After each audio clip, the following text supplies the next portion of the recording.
அஸ்ஸலாமு அலைக்கும் வரஹமத்துல்லாஹி வபரகாத்து. அன்புக்கினிய சகோதர சகோதரிகளை, இது மறை கூறும் இறை தூதர்கள் வரலாற்று தொடரில் பாகம் 20. ஆதம் அலைஹிஸ்ஸலாம் அவர்கள் தடையை மீறினார்கள் என்பதை பற்றிய ஒரு விளக்கம். அதாவது இருவரையும் அங்கிருந்து சைத்தான் அப்புறப்படுத்தினான். எப்படி அப்புறப்படுத்தினான்? அவர்கள் இருந்த உயர்ந்த நிலையிலிருந்து அவர்களை வெளியேற்றினான்.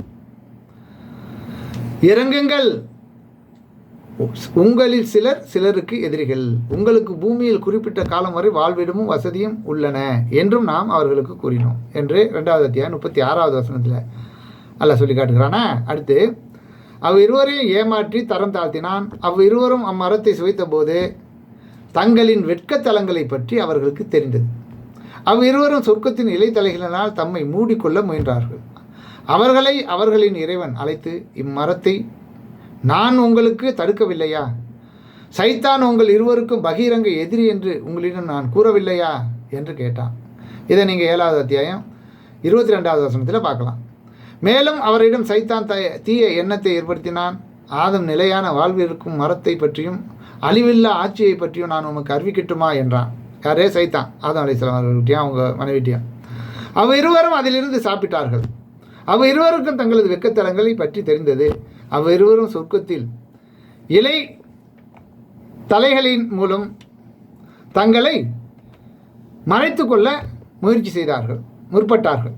ஆதம் தமது இறைவனுக்கு இதன் மூலமாக மாறு செய்தார். அதில் மாற்று கருத்தே இல்லை. தன்னுடைய இறைவனுக்கு தன்னுடைய கட்டளையை மறுத்ததின் மூலமாக தன்னுடைய இறைவனுக்கு முதல் மனிதனாகிய ஆதம் மாறு செய்தார். எனவே அவர் வழி தவறினார். பின்னர் இதற்காக அவர் வழி தவறினார், மாறு செய்தார் அப்படிங்கிறதெல்லாம் விட அது தப்பு தான் என்பதை அவர்கள் இருவரும் ஏற்றுக்கொண்டு, எங்களுக்கு நாங்களே தீங்கிழிச்சிட்டோம் இறைவா, நீ எங்களை மன்னிக்காட்டி வேறு யார் மன்னிப்பா அப்படின்னு மன்னிப்பு கேட்டு அல்லாஹ் அவர்களை மன்னித்து விட்டான் இருவரையும். பின்னர் அவரது இறைவன் தேர்ந்தெடுத்து கொண்டான். அவர்கள் இருவரையுமே மன்னித்து அவர்களை தேர்ந்தெடுத்து கொண்டான். சரியா? பிறகு அவர்களுக்கு நேர்வழியும் காட்டினான். சரி, பூமிக்கு போங்க, நீங்கள் வாழ்வாத அனைத்து விஷயங்களும் நம்மிடமிருந்து வரும், அதை நீங்கள் பின்பற்றினா கவலைப்படுவானா, அச்சம் இல்லை அப்படின்ட்டு அல்லாஹ் அனுப்பிட்டானா. இதையும் 20வது அத்தியாயம் 121வது வசனத்தில் அல்லாஹ் சொல்லி காட்டுகிறான். இவைகளையும் நாம் சரியாக புரிந்து கொள்ள வேண்டும். ஆதம் அலைஹிஸ்ஸலாம் அவர்கள் தவறு செய்தார்களா? கண்டிப்பாக செய்தார்கள் தான். அல்லாஹ்வுடைய கட்டளையை மீறினார்கள் தான். அதற்கு காரணமாக இருந்தவன் சைத்தான்.